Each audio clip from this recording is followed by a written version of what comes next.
Welcome back guys. आज की story है अपनी दैट लॉन्ग साइलेंस।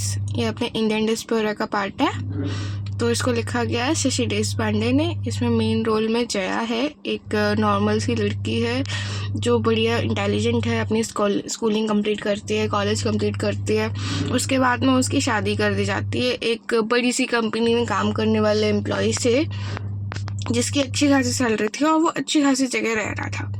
तो भाई उसकी जया की दादी उसको एडवाइस करती है कि जब तुम्हारी शादी हो रही है तो तुम्हें थोड़ा शांत रहना होगा, पति के आगे तुम्हें कुछ बोलना नहीं होगा, तुम्हें उसकी देखभाल करनी होगी और तुम्हें हमेशा चुप रहना होगा, ठीक है। फिर क्या होता है कि जया एक राइटर बनना चाहती है।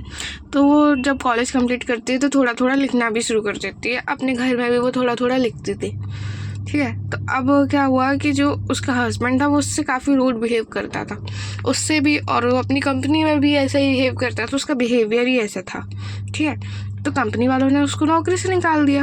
अब क्या, इन लोगों की कंडीशन ख़राब होने लगी। अच्छे खासे जो घर में रहते थे वहाँ से बहुत छोटे से अजीब, बहुत गंदे से घर में आ गए, ठीक है। तो उसके हस्बैंड पे फिर बाद में ये भी चार्ज किया कि उन्होंने कंपनी में कुछ फ्रॉड किया है, हस्बैंड ने उनके। तो उस चक्कर में कंडीशन और ख़राब होने लगी।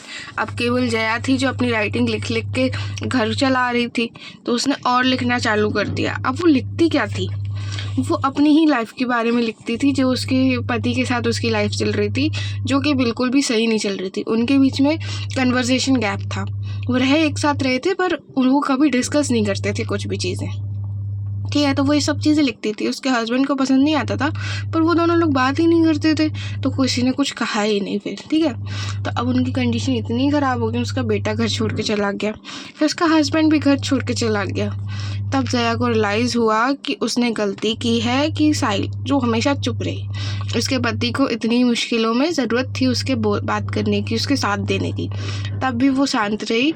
इसलिए उसका घर ऐसा हो गया, टूट गया, बच्चा भी चला गया और पति भी चला गया। अगर उसने बात की होती तो ये दोनों लोग उसके साथ होते, ठीक है। बाद में उसको लेटर आता है, हस्बैंड लेटर लिखता है कि वो घर वापस आ रहा है और उसकी जॉब भी वापस आ गई है।